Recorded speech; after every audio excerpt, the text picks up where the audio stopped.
سلامونه او نیکی هیلې په دې هیله چې صحتمند وئ. دوستانو هیله ده زما د یوټیوب چینل سبسکرایب کړئ، د زنګ آیکن کېکاږئ ترڅو له نوو او جالب ویډیوګانو څخه برخمن شئ.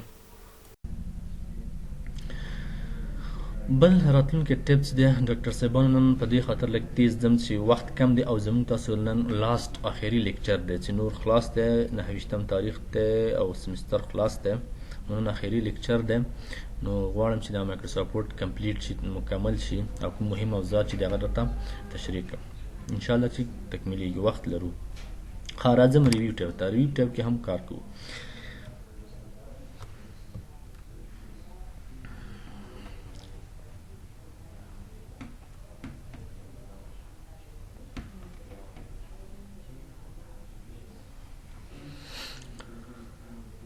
ریویو ټیب په واسطه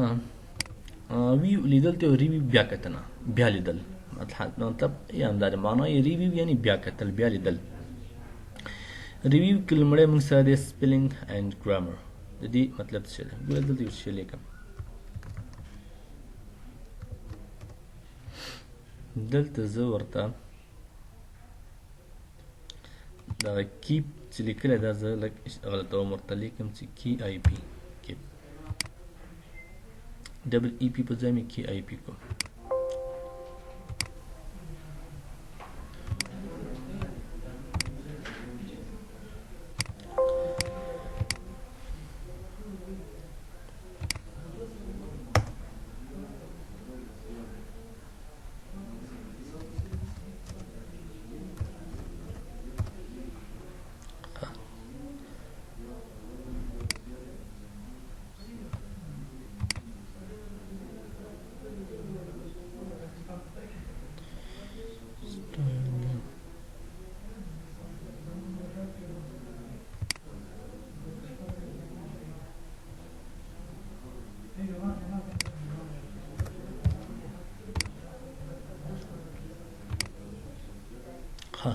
ګوره سپیلنګ اینډ ګرامر په واسطه موږ کولی سو چې بعضې ګرامري او سپیلنګ له طریقه کومه غلطي موږ وکړو، اشتباه وکړو راته په نښه کوي. ګوره هلته میک لیکلو مو ام ای په ځای او کوم موک شو که نه، موک اوس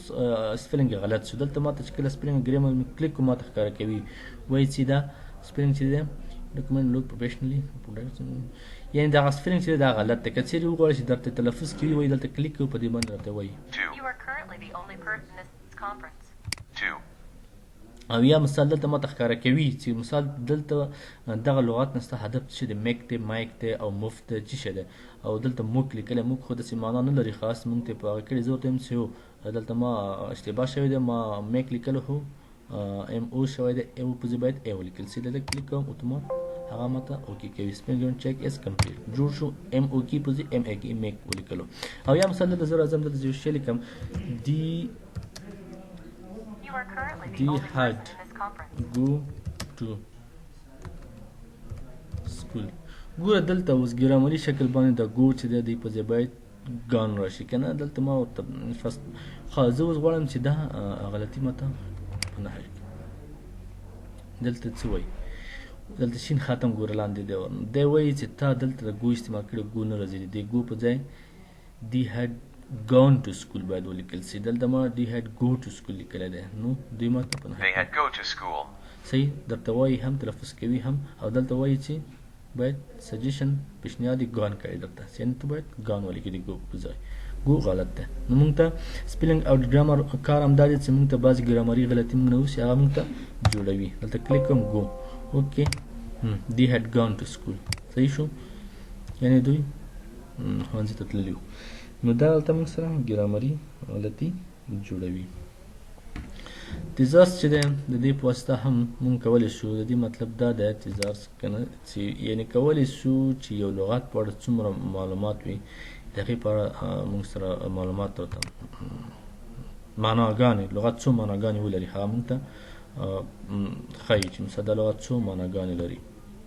تیزار په واسطه مثال ویډیو ما ورته انتخاب کړی دی، تیزار مې کلیک وګوره ویډیو کې څومره معناګانې مختلف معناوې لري، څومره معناګانې چې ټول درته انتخابوي، درته ښکاره کوي چې ویډیو هدف نه مطلب ویډیو نه هدف څه دی، ویډیو نه مطلب دا مطلب ده، یعنې ټول معناګانې درته ښکاره کوي. بل موږ سره ورډ کاونټ دی. ورډ کاونټ وظیفه دا ده چې موږ سره په موجوده پیج کې صفحه کې چې څومره لغات دي، څومره حرفونه دي، څومره صفحې دي، دا ټول راته شمېرې راته ښکاره کوي. کلیک ورباندې کوم، دلته ماته وایي چې پیج صفحه یوه ده، ورډز 240 لغات دي او کرکټرز دومره دي او بغیر د سپیس نه دومره دي او سپیس چې موږ ورکړی سپیس سره هغه دومره دي. پاراګراف 6 پاراګراف دي، 14 لاینه دي او انکلود ټیکسټ باکس فوټ نوټس اینڈ اینډ نوټس. دلته مطلب دا چې ټیکسټ باکس په شمول دي، ټیکسټ باکس فوټ نوټ او اینډ نوټس که هم تا چولي د ټولو په شمول دومره حرفونه او دومره لغتونه دومره صفحې ته لري. موږ ته یو ډاکومنټس په اړه معلومات راکوي. ورډ کاونټ وظیفه هم دا. بل چې په 2019 آفیس کې نوی اپشن دی هغه موږ سره ریډ الاود اپشن دی چې مثال دا موږ ته کوم متن کوم موضوع موږ لیکلی وي هغه راته تلفظ په شکل وایي راته. ګوره زه کلیک ورباندې کوم دا متن راته وایي. Video provides a powerful way to help you prove your point. When you click online video, you can paste in the embed code for the video you want to add. You can also type a keyword to search online. متن چې موږ لیکلی دی هغه ټول موږ ته تلفظ کوي راته لولي. دې وظیفه همدا ده. چیک اکسیسیبیلیټي موږ تاسو مخکې ویلو ډاکټر صاحبانو، هغه موږ کوم ځای نه ویلي، دلته به راسو فایل ته انفو ته دا چیک اکسیسیبیلیټي په تیره ویډیو کې مکمل تفصیل سره موږ ویل د هغه ویډیو ګورئ. هغې او دې وظیفه یوه ده، کوم خاص فرق نه لري، یو وظیفه یې د وخت پرې نه ضایع کوو. موږ تاسو لوستلې دا ویډیو ګورئ درته معلومات کېږي شاید لیدلې مو هم وي. لینګویج په واسطه موږ کولی شو. لینګویج نه مطلب دا دی چې ټرانسلیټ باندې کار ځکه نه کوو چې ټرانسلیټ موږ سره پښتو دري ژبه ټرانسلیټ دا نشي کولی د ګوګل په شان. دا صرف انګلیسي او نورې ژبې دي چې هغه یو بل نه ټرانسلیټ کوي، او ځینې وخت ټرانسلیټ وکړي او ځینې وخت سم کوي هم نه. خو زموږ تاسو پښتو دري ژبې پکې نشته دي. لینګویج هم دلته لینګویج دي، مختلف لینګویج دي. د پروف لینګویج نه مطلب دا دی چې هغه لینګویج چې د هغوی ګرامري غلطي موږ ته ښکاره کوي هغه ته د سټیک مارک علامه دی. دې مطلب دا چې د دې ګرامري ټوله غلطي کمپیوټر موږ سره نیولی سي، او دا نور چې دی انتخاب چې دا بیا غلطي دی ثبت شوی نه دی، دا نشي نیولی. او که چیرې ډو ناټ چیک سپیلینګ ګرامر دا که موږ ټیک مارک بیا موږ ته هغه ګرامري غلطي چې لاندې سور خط ورته ورکوي یا شین خط هغه بیا موږ ته نه ښکاره کوي. که چیرې دا ټیک مارک خو دا باید ان ټیک مارک چې موږ ته ګرامري غلطي ښکاره کوي. نو لینګویج په دې شکل دي. کامنټس چې دی کامنټس په واسطه موږ کولی شو کمنټونه ولیکو مختلف. مثال یو موضوع په اړه د پاراګراف هر شي پر کلیک ورباندې وکړه د کمنټ ولیکه. مثال هر چې کمنټ لیکي ورته ولیکه. راشه دلته یو بله موضوع دی په اړه هم کمنټ ولیکه. کمنټ فیسبوک کې تاسو لیدلی چې تبصرې ته وایي یو کمنټ په لیکلی شي چې دا بیا پرنټ کولی هم شي. نو مختلف کمنټونه لیکلی شي چې هر څه ته لیکې کوم موضوع باندې کمنټ لیکي دلته ورته کمنټونه د تبصره په لیکلی شي. ډیلیټ کمنټ ډیلیټ کا ډیلیټ آل کمنټ شو کوم چې ښکاري ټول کمنټونه ډیلیټ کا. ډیلیټ آل کمنټس ان ډاکومنټ په ډاکومنټ کې څومره کمنټونه ټول ډیلیټ کا. د دې وظیفه ډیلیټ هم ده. پریوز نیکسټ مطلب دا چې یو کمنټ ته لاړ شه کوم کمنټ ته نیکسټ راتلونکي کمنټ ته لاړ شه یا مخکیني کمنټ ته لاړ شه یو بل کمنټ ته تللی شو. شو کمنټ هایډ کمنټ دې په واسطه هایډ کولی شو شو کولی شو. کمنټ د ښکاري او د نه ښکاري. ګوره چېرې هایډ یې کړو په دې شکل د کمنټ یو سمبول یا علامه موږ ته ښکاره کوي، خو که چېرې شو کمنټس کوو بیا موږ ته مکمل کمنټس ښکاره کوي. موږ یې لیدلی شو. ځکه ټول کمنټونه ډیلیټ کړه ضرورت ورته نه لرو. بله موضوع موږ تاسو سره چې دی ټریکینګ چینج. د دې مطلب چې دی ډاکټر صاحبانو د ټریک چینج په واسطه موږ کولی شو چې یو موضوع یو څه شی موږ لیکلی وي هغې باندې ته موږ داسې یو پالیسي جوړه کړو چې مثال یو څوک یې ګوري یو څه شی تا لیکلي یو چا ته ورکوي چې دې کې کوم تغیرات کومه غلطي وي هغه ماته په نښه کړه، یا کوم څه زیات وي هغه ډیلیټ کړي، یا کوم مقصد د هغه ته اصلاح کوي که نه اصلاح دپاره موږ ټریک چینج انتخابوو کلیک کوو هغه موږ ته بیا ښکاره کوي چې کوم ځای کې موږ غلطي کړي کوم څه ډیلیټ کړی کوم پاک کړی هغه موږ ته په نښه کوي. نو ټریک چینج به زه انتخاب کړم کلیک ورباندې کوم. اوس که چیرې زه دلته راځم د دی هیډ ګان ټو سکول چې ده دا که چیرې زه ډیلیټ کړم ټریک چینج زه اوکې کړم ټریک چینج اوکې کوم او دلته راځم مارک آل کوم اوکې. اوس ګوره د دی هیډ ګان ټو سکول دا ما ډیلیټ کړو کله چې ډیلیټ کړم داسې علامه ورکوي. ګوره ما ډیلیټ ووهلو صحیح شو دغسې علامه دی. مثال دغه پاراګراف چې دی د دوه کلي چې دي دا هم ډیلیټوم ګوره یو رنګ یې ورکړو ورته یو خط یې پاسه راوستو نو دا مونږ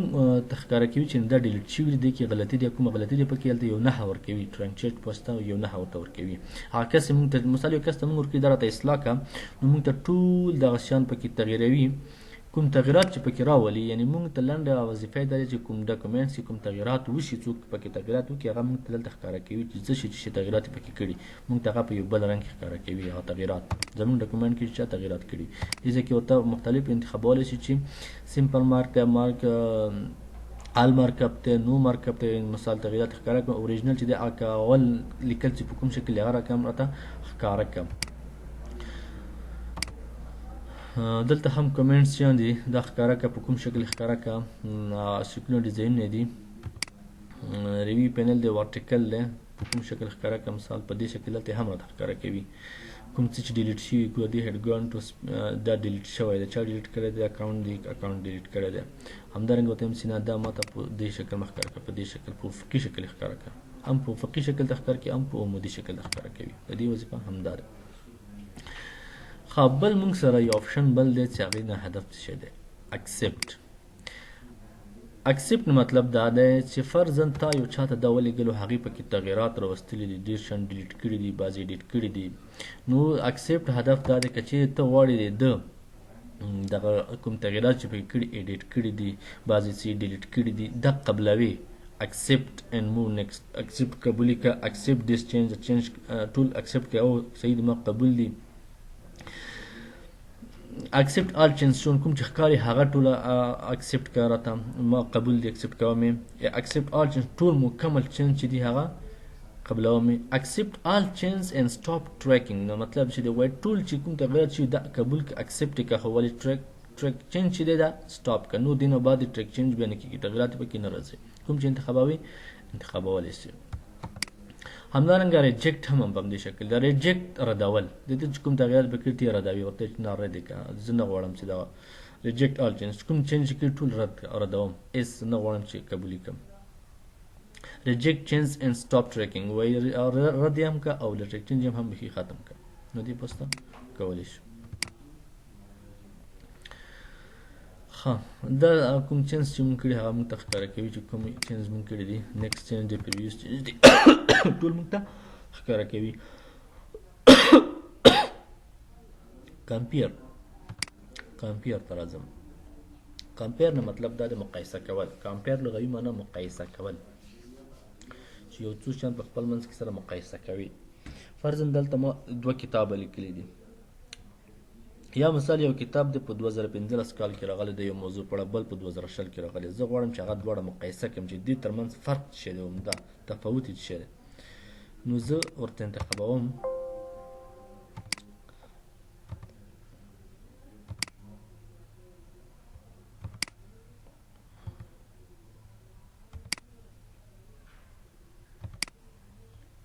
زه فرضاً دلته راځم ډاکومنټ زیات اوپن شوي دي فرضاً دا 2 کتاب ما اوپن کړي دي سی شو ډاکومنټ 1 دی او ډاکومنټ 7 دی سی شو دا زه ورته وایم چې دا ما ته کمپیر که مقایسه کړه د دې ترمنځ معلومات زه کوم کلیک وکړه ورباندې کمپیر کلیک کړه کمپیر که څه شي راته کمپیر کړي زه ورته وایم چې یو ډاکومنټ 1 چې دی دغه کتاب دی او بل ډاکومنټ څوم دی 7 دا 2 کتابه چې دا ما ته کمپیر کړه مقایسه یې کړه کلیک وکړم اوکې ګوره دلته اوس ماته کمپیر کوي مقایسه کوي دلته مقایسه کوي ماته ښیي چې د دې ترمنځ فرق او توپیر څه شی دی د دواړو ترمنځ فرضاً زه ورته راځم یو ډاکومنټ چې هغې کې یو څه لیکل شوي وي هغه زه ورته انتخابوم یا بیخي دلته 2 فایله جوړوم چې یو څه لیکل مې پکې کړي وي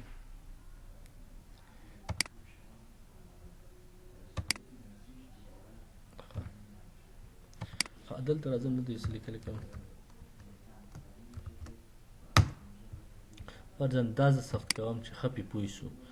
دا زه ثبتوم په ډیسکټاپ باندې ثبتوم د څه شي په نوم ثبت کوم فرضاً book 1 صحیح او دې کې بیا یو څه تغیرات کوم یو بل فایل جوړوم چې هغې کې یو څه لیکل عددونه هم لیکم دا هم ثبتوم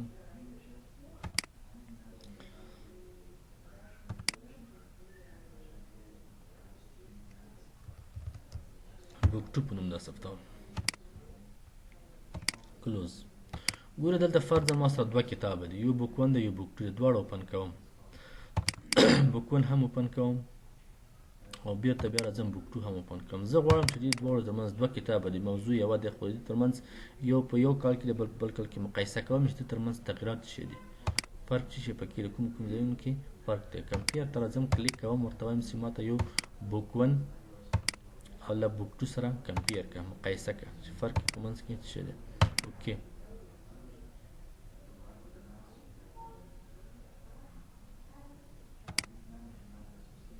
ها دلته ماته مستقیم ښکاره کړل چې تا سره فرق یې دغه کې دی دغه لیکل پکې زیات دی مقایسه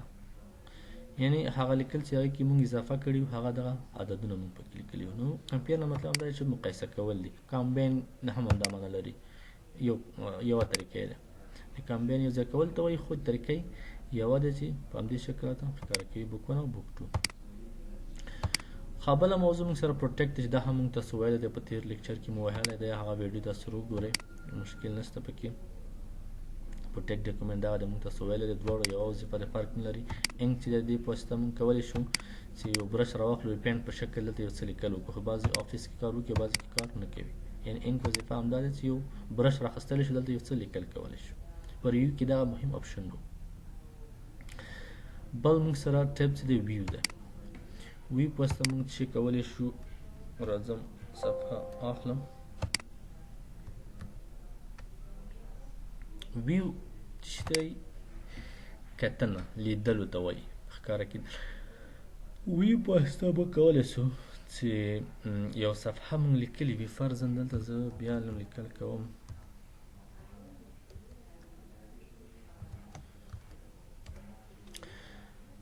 دلته مې یو څه لیکلي دي زه غواړم چې دا ماته کوم قسم ښکاره کړي ریډ موډ مطلب د لوستلو لپاره موډ کې ښکاره کړه راته داسې کلیک پې وکړو صرف موږ لوستلی شو صحیح دغه موډ چې د موږ ته دا ښکاره کوي چې موږ یو څه ولولو هغه مو په دې شکل ریډینګ موږ لوستلو دپاره صرف انتخابولی شو اسانۍ سره دوهم پرنټ لیاټ موډ ده چې موږ اکثر وخت پرنټ لیاټ موډ کې هر څه صفحه موږ ته په پرنټ لیاټ کې ښکاره کوي چې هغې چار اطراف ټول موږ ته ښکاري هیډر پوټر او څلور واړه خواوې ښه په منظم ډول موږ لیدلی شو او کنټرولولی شو نو تاسو زیات د پرنټ لیاټ نه استفاده کوئ دریم اپشن دی ویب لیاټ د ویب لیاټ انټرنیټ صفحې په شکل ښکاره کوي چې کلیک پې وکړو یعنې په دې شکل یعنې دلته موږ ته لکه فیسبوک چې موږ تاسو اوپن کړي صفحې څومره ښکته راځو پورته ځو صحیح موږ ته دلته دا نه ښکاره کوي ګوره دلته لیکي چې دومره ورډز دي خو دا نه ښکاره کوي چې کومه صفحه کې څو صفحې دي که نه داسې یو پیج شکل باندې د ویب لیاټ دی نو پرنټ لیاټ کې به موږ ته صفحې هر څه ښکاره کوي دا موږ سره ویب لیاټ و بل اپشن موږ سره چې دی آوټلاین دی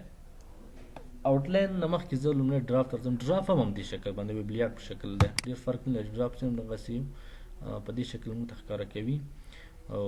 نو دا د پیج د صفحې ښکاره کولو هغه شکلونه چې کوم شکل تاسو ګورئ صفحه وګورئ ولولئ مطالعه یې کړئ سټایل نه دی خو په دې کې ټول ښه څه د پرنټ لیاټ ښه دی آوټلاین مطلب چې آوټلاین له طریقه موږ تاسو کولی شو چې عین د دغه وظیفه یې اجرا کوي آوټلاین په واسطه موږ کولی شو چې هیډینګ 1 هیډینګ 2 د مختلف صفحو ته ورکړو فرضاً دلته زه ورته لیکم دې ځای کې زه لیکم مثال وینډوز او دلته راځم دلته کلیک کوم او دلته ورته لیکم MS Word او بلې صفحې ته راځم دلته ورته لیکم MS Excel آوټلاین باندې کلیک کوم آوټلاین چې کله کلیک په دې شکل موږ ته ښکاره کوي صفحه په دې شکل ښکاره کوي بیا په دې شکل کې زه ورته وایم چې مثال ما ته دغه وینډوز چې دی دې ته ما ته دلته ګور لیول 1 2 3 4 دا هدف چې د هیډینګ دی هیډینګ 1 2 3 چې موږ تصور کول کدي ځنه ورته ورکو هیډینګ وظیفه اجرا کوي دا دلته ورته یو انتخابوم ګوره وینډوز ته هیډینګ 1 انتخاب کو انا همدارنګه مایکروسافټ ورډ چې دته هم وایم چې دته هیډینګ 1 ورکو ک لیول کې او ک هیډینګ کې مطلب ورنه یو ده یعنی هیډینګ ورکولای شي ورته عنوانونه ته لپاره او بیا موږ کولی شو چې مثال زه ورته چې شو فرست لاین اونلی یعنې ټول لیکل ماته مخکې صرف یوازینی یو لاین ښکاره کوي هرې موضوع ګوره یو لاین ورته ښکاره کوي شو ټکسټ فارمیټ کوم فارمیټ شوي هغه لیکل هم ورته ښکاره کوي شو ډاکومنټس ټول ډاکومنټ ښکاره کوي او یا دلته ورته مختلف پته چې دا چې د ایم اس ایکسل چې د لومړی سر ته راوړه صحیح اکسل یا ښکته کنه اکسل ښکته کنه وینډوز اول سر کې ده دې ځنه ښکته ورته وړلی شو او همدې ځنه هم هایډ کا ښکاره کا نو آوټلاین وظیفه دا دی چې آوټلاین له طریقه مونږ کولی شو چې هیډینګ 1 هیډینګ 2 هم ورته لیکلو ته ورکو عنوانونه ورته جوړ ګور کلوز کوم ګور دا هیډینګ دلته هم کې انتخاب کې ګور د هیډینګ 1 اخیسته په هم کې مونږ هیډینګ 1 ورته وایو او آوټلاین کې ورته لیول 1 لیول 2 وایو د دې وظیفه هم دا دی چې مونږ هیډینګ ورته ورکولی شو د آوټلاین طریقه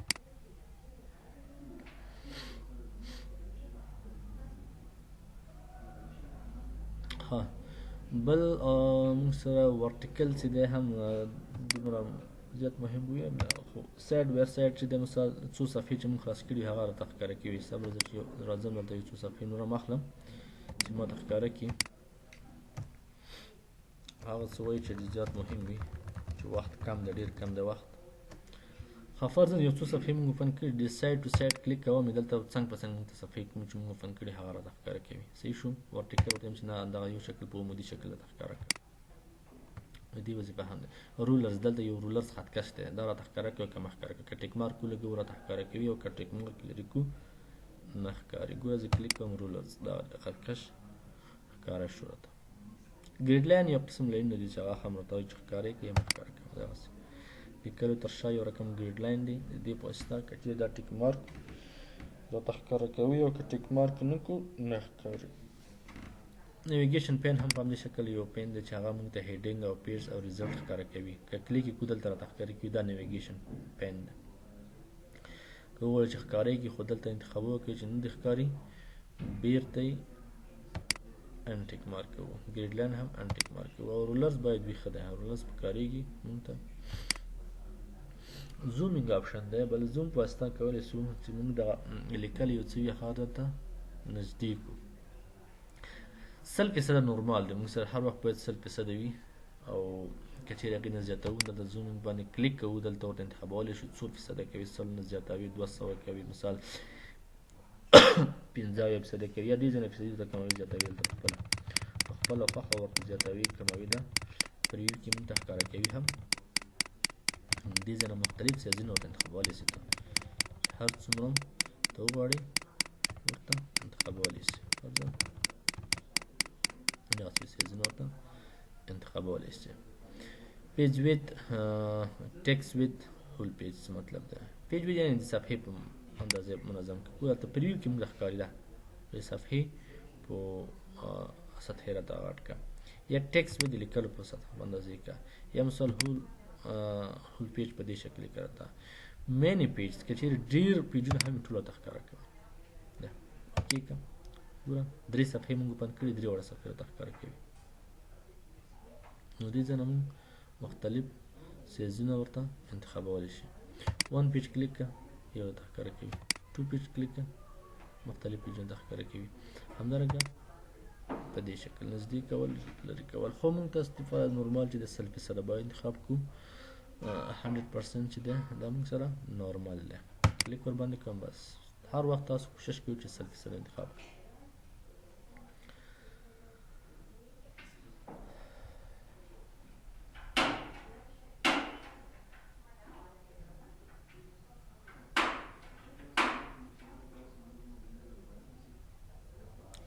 ښه ډاکټر صاحبانو ستاسو نماینده ډاکټر آصف میسیج کړی و چې هغه سلایډونه دي او چپټر چې دی هغه ډاونلوډېږي نه له صفحې نه نو هغې ته مې په وټساپ له طریقه لیږلي دي کولی شي ټول د آصف نه هغه واخلي د امتحان لپاره تقریبا اویا% سوالونه دی هغه چپټرونه او سلیډونه له طریقه راځي او 30% سوالونه بوله ځینې ویډیوګانو چې تاسو پریکټیکل ویلی دي د دې طریقه تاسو ته سوالونه راځي نو هغه چپټرونه ټول واخلئ مطالعه کې پرنټ کړئ او امتحان ته آمادګي ونیسئ نو مشکل نه دی ډېر اسیب سره په تماس کې شئ که چا پرنټ کړي نه وي ډاونلوډ شوي نه وي کولی شئ هغې نه د په فزیکل ډول ورشئ ورڅخه یې واخلئ او یا واتساپ له طریقې هم کولی شي درته ولیږي هغې ته ما په واتساپ کې لیږلي دي ستاسو نماینده حسیب ته راځو درس ته درس موضوع بل موږ سره وینډوز دی وینډوز په واسطه موږ چیک کوی شو وینډوز د هدف دا دی نیو وینډوز د مطلب دا چې دغه کوم پیج چې ما اوپن کړي دا ماته په بلې وینډوز کې ښکاره کړه نیو وینډو کې ګوره دا په بلې وینډو کې ګوره هغه ډاکومنټ 2 او دا ډاکومنټ 2 دوهم دی صحیح شو یعنی دې په واسطه موږ کولی شو چې موږ ته دغه صفحه په بل ډاکومنټ خلاص کړه ګوره دا 3 شو 2 او 3 دریم څلورم پنځم ډاکومنټ نو کوم یعنی مطلب دا دی چې همدغه صفحه ماته په بل وینډو کې اوپن کړه نیو وینډو کې راته اوپن کړه هغې کې ته اوپن کوي ارینز نه مطلب دا چې کوم وینډو ته خلاص کړي هغه درته ښکاره کوي هر جدا جدا مثال ته کوم لیکل کوي کوم نوټ چې یاداشت لیکي هغه درته هر یو مثال یوې صفحې نه راخلي بل صفحې نه هغه لیکل کوي ته ښکاره کوي په یو کونج کې یو غاړه کې درته ښکاري چې ته هغې له طریقه بیا کولی سي چې هغه یو څه ورنه لیکي چې معلومات هغه برابر کړي سپلیټ هم همدې شکل دی چې مثال دغه صفحه درته سپلیټ کوي نیموي چې په کوم مثال دغه لیکل ته دلته ګوري یا مثال بل ځای کې لیکي سپلیټ یعنې صفحه درته په منځ نیموي په ماتوي دغه صفحه نو دې څخه ته استفاده کولی شي ریموو سپلیټ نه بیرته سپلیټ له منځه وړلی شي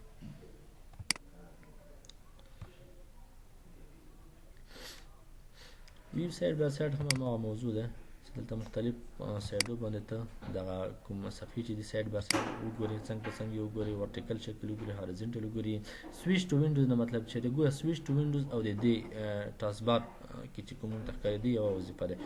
ټاسک بار کې ګوره موږ سره 1 2 3 4 5 وینډوز اوپن دي صحیح ده دلته ډاکومنټس 2 ده ډاکومنټس 2 1 دی او مختلف ډاکومنټس دي 5 وینډوز اوپن دي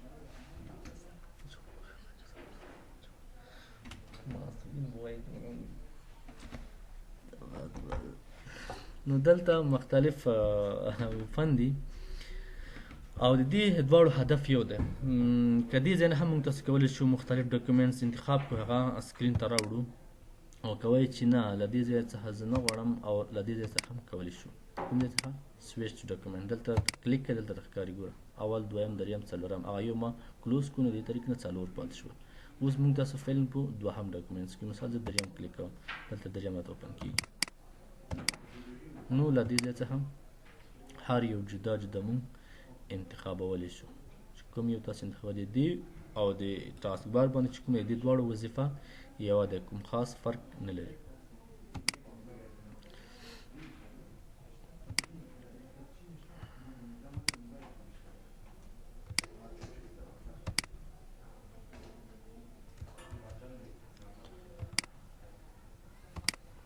بل اپشن موږ سره میکرو دی میکرو په طریقې موږ چیک کولی شو میکرو په واسطه موږ کولی شو چې یو موضوع ده یو څه لیکل چې هغه موږ ډېر زیات تکراریږي ضروري دي او هر وخت موږ ورته ضرورت پیدا کېږي ځان سره یې ثبت کړو یعنې هر وخت چې موږ وغواړو ضرورت شي په اسانۍ سره یې دلته صفحې ته راوړو یو خو د کاپي او پیسټ کټ طریقه دی چې هغه موږ بیا کله کاپي کوو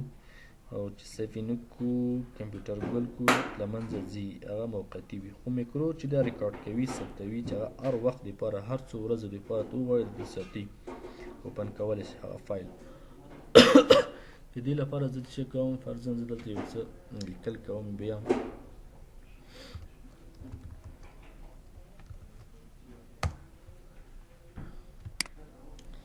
دلته مې یو څه شی لیکلی دی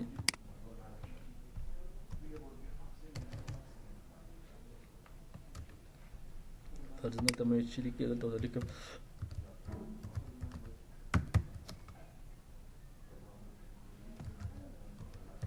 text important text فرضاً دا مهم لیکل دی یا important subject هر څه چې تاسو ورته لیکئ مثال یو موضوع تاسو مهمه ده نو د دې لپاره مونږ غواړو چې دا ثبت کړو په راتلونکي کې مونږ ته پکارېږي نو مونږ څه شی کوو د دې سایز لږ راټوم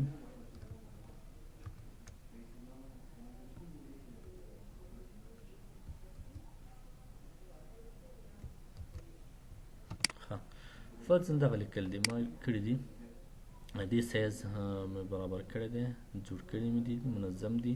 دا ماته بل وخت هم ډېر پکارېږي دغه یو موضوع دی چې مثال هر وخت زه دې ته ضرورت پیدا کېږي زما نو زه نشم کولی چې هر وخت دا ولیکم یا مثال یو بل نو زه غواړم چې هلته مایکروسافټ ورډ کې په میکرو کې ځان سره ریکارډ کړم چې ماته ضرورت کېږي دې ځای نه لنډ زه ځان ته اوپن کوم سکرین ته یې راوړم نو چې کوم دلته راځم ویو ته چې راغلم میکرو ته راځم ریکارډ میکرو کلیک کوم ریکارډ میکرو کلیک کوم دلته یو نوم ورکوم ورته لیکم چې امپورټنټ بس یوازې یو نوم دی چې هر چې نوم تاسو ورته ورکولی شي دلته مختلف لیکل هم ورته وکړه هر چې کوي نو ستا میکرو ریکارډ شو دا اوس ریکارډ کېږي که نه دلته ګوره علامه هم په کرسر سره یو علامه هم دی د ریکارډ نو ریکارډ کېږي ستا د میکرو چې هر وخت ته وغواړې کولی سي چې دا بیرته په اسانۍ سره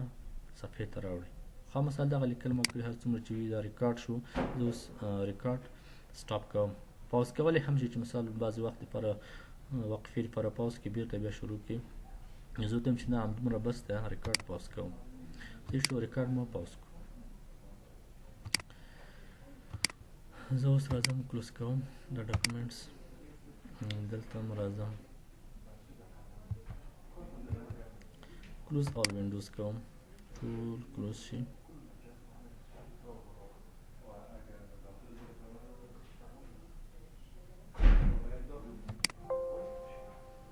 کلوز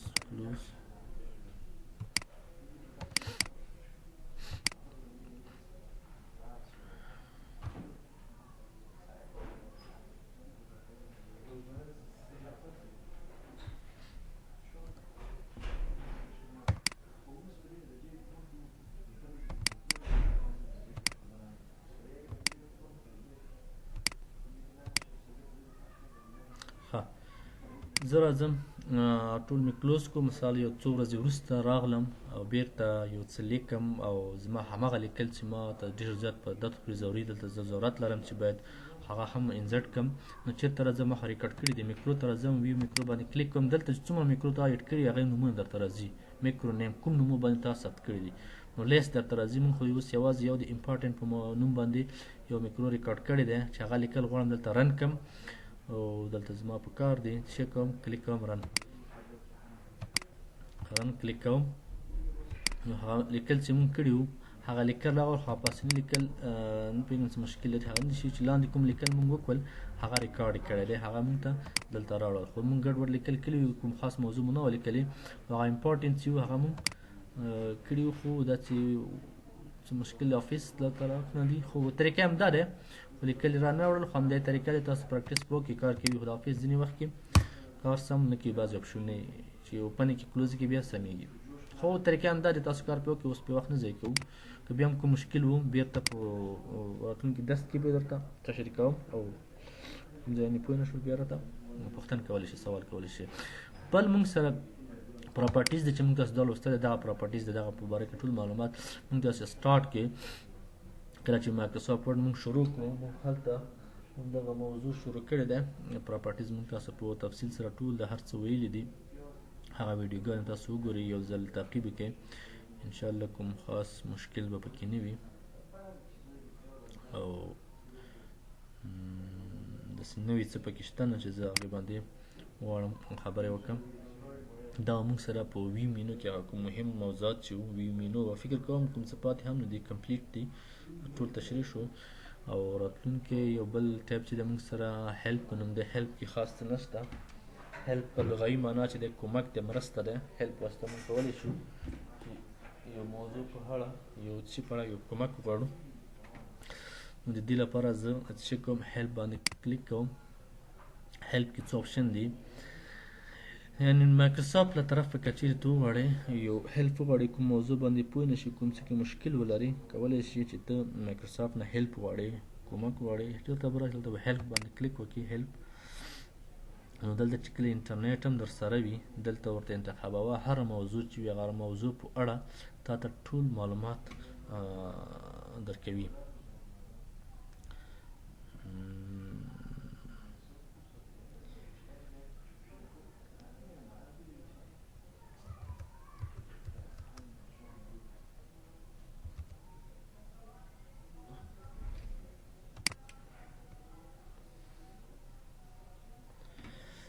ګوره ما دلته ورته ولیکل ټکس باکس په اړه فرضاً زه غواړم معلومات حاصل کړم چې ټکس باکس د څه شي لپاره موږ استفاده کوو او ټکس باکس وظیفه څه شی دی نو دلته ورته ولیکې ټکس باکس ورته ولیکې که انګلیسي څه بلدیت لري ټول د ټکس باکس په اړه تاسو ته په تفصیل سره ټول معلومات درکوي او څه څه لپاره استفاده کیږي او څنګه استفاده کیږي ټوله طریقې یې درته شارټکټ یې هر څه درته ښکاره کوي او همدارنګه هره موضوع ټکس باکس نه هر یو چې ورته ولیکې هغه ته وده کولی شي مثال زه ورته ډیزاین لیکم د ډیزاین په اړه ماته معلومات وکړه چې ډیزاین ټایپ چې دی د دې باره کې معلومات وي څه شي لپاره استعمالیږي څه ورکې کولی شو همدارنګه ډېر یعنې مایکروسافټ کې هم چې څومره اپشنونه دي ته کولی شي دلته ورته ولیکې خو شرط پکې دی چې ته انټرنیټ ولرې او زه انټرنیټ لرم که انټرنیټ ونه لرې بیا مشکله ده بیا دلته نشي کولی انټرنیټ باید ولرې چې ته ټول معلومات درته دلته په انګلیسي باندې د هر موضوع په اړه تعریفونه دي هغې پریکټیکل کار طریقې د ټول درته ښیي نو هیلپ وظیفه همدا ده کنټیکټ سپورټ چې دی د دې په واسطه هم ته کولی شي چې کنټیکټ ورسره ولرې او رابطه ورسره وکړي کوم مشکل ولرې نو هغه مایکروسافټ لخوا ته هیلپ یعنې کومک غوښتلی شي بل آپشن چې دی فیډبیک دی فیډبیک موږ مخکې هم ویلی او بیرته خیر د بیا یو تکراري وایو چې فیډبیک موږ فکر کوم دلته دا دی فیډبیک دلته هم موږ ویلی او په لومړی ویډیو کې شاید وي فیډبیک دلته هم راوستلی خو دلته هم د دواړو یو رقم د فرق ډېر نه لري فیډبیک واسطه هم ته کولی شي چې یو نظر یو پیشنهاد یو مثال کوم ځای کې ورډ کې کوم مشکل وي یا کوم موضوع وي مثلا کوم اپشن کار ونه کړي هغې لپاره فیډبیک ته ورته وکړي مایکروسافټ کمپنۍ ته ووایي چې مثال دغه اپشن کې دغسې مشکل دی یعنې فیډبیک واسطه کوي شو ټریننګ هم همدغسې یو ټریننګ دی چې هغه تاسو ته آنلاین طریق نه ښیي دې ځای نه هغې کې هم بعضې هیلپ بعضې معلومات درته درکوي نو هغه ته ورته انتخابولی شي چې کوم انتخابوي هیلپ ته یوازې کومکونه دي د دې په واسطه یوازې ته کومک غوښتلی شي له مایکروسافټ څخه ښه ډاکټر صاحبانو دا موږ او تاسو سره مایکروسافټ ورډ چې په تفصیل سره مو وویلو هغه مهم موضوعات مو تشریح کړل بیا هم ټولې ویډیو وګورئ پریکټیکل کار وکړئ په هره ویډیو په هر درس کې چې کوم مشکل ولرئ کوم ځای پوه شوي نه وي کوم کار ونه کړي کولی شي یاداشت کړي نوټ یې کړي زه یې دلته په پریکټیکل درته کوم هغه کار کې پوه نه وي ټول سوالونه یاداشت کړي زه درته جوابونه درکوم او امتحان لپاره آمادګي ونیسئ چې تقریبا 100% یو 80% مې ویل چې د سلایډونو او چپټرونو نه چې هغه مطالعه کوي هغې نه سوالونه راځي او 30% بعضې پریکټیکل اپشنونه دي چې هغوی نه سوالونه راځي آمادګي ورته ونیسئ امتحان انشاءالله ډېر مشکل نه دی تشویش وړ نه دی یوازې لږ مطالعه ورته وکړئ مایکروسافټ ورډ کې نور داسې خاص څه پاتې نه دي انشاءالله چې تکمیل شو او یو څه دي چې اپشنونه دي هغه چې دغه ډېر زیات وخت نیسي لږ نه دي چې زموږ استاد سیمستر اوس خلاص دی دا تقریبا ډېر زیات وخت نیسي چې هر یو جدا جدا باید تشریح شي خو دغه اپشن چې دي دا ټول سیټینګ دی دغه کوم ټیبس مینوګانې چې موږ تاسو ویلي دي ټول سیټینګ دی دلته دې کې ښه دا دی چې ډېر ضرورت نه وي لاس پکې ونه وهل شي یعنې دا ټول هغه څه شي چې موږ ویل هغې لپاره یو سیټینګ دی یو څه کموي زیاتوي مثال دا اوس مثال کسټمایز ریبن دی کوم څه شی ته ډیلیټ کوي مثال ته ورته وایي چې ماته یو ډرا دی یا ډیزاین دی یا مثال بل دی ښکاره کوي مه ښکاره کوئ یا د دا وي یا د نه وي ډرا ټیبل دی وي ریموف کوئ ایډ کوئ ورته اضافه کوئ د ټیبس ته که نه دلته همدارنګه نور اپشنونه دي چې دا ټول سیټینګ دي لینګویج په اړه د سیو په اړه د ثبتول د پروفینګ ډسپلی په اړه د مثلا جنرال عمومي دی ایز اف اکسس دی کویک اکسس ټول بار چې موږ وایو دې په اړه آپشن معلومات دي. نو دا مختلف معلومات دي چې دې له طریقې بیا تاسو کولی شئ سیټینګ وکړئ ورته. خو ښه دا دی چې ډېر ضرورت نه وي دې کې چاته لاس مه وهئ چې سیټینګ دی بای ډیفالټ د کمپنۍ سیټینګ جوړ او منظم ده. دوستانو د ویډیو له لیدو مو مننه. که مو راتلونکي کومې ستونزې درلودې ما ته کمنټ پرېږدئ، چینل سبسکرایب کړئ، ما په دعاګانو کې یاد ساتئ. تر بیا ښه وخت.